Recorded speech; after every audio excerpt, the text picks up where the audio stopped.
सवार जाती हो निखार जाती तो पे ठार जाती। क्या बोली हो? सवार जाती हो निखार जाती तो पे ठार जाती।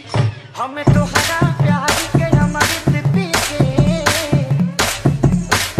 हम तो हरा प्यार के अमृत पी के जन्म जन्म ला कर जाई। हमें तो हरा प्यार के अमृत पी के जन्म जन्म ला कर जाई। डीजे लासा काठी चूल का लगना गाना गाओ।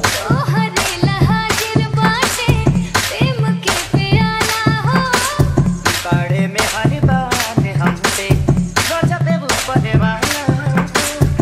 प्यार के मौसम के नहीं अंत होके, प्यार के मौसम के नहीं अंत होके, जीवन में अपना हर दिन बसंत होके। हार जाएगी हो लहार जाएगी तो पे हार जाएगी।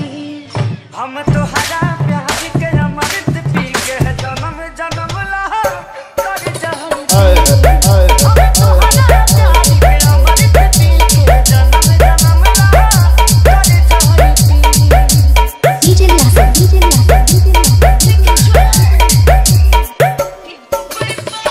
चाहता निभेवल तोके पानी बन के सीत के।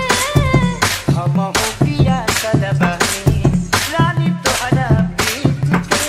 जैसे जैसे मोहब्बत के एहसास बढ़ल जाता, जैसे जैसे मोहब्बत के एहसास बढ़ल जाता, वैसे वैसे प्रीत के याद बढ़ल जाता।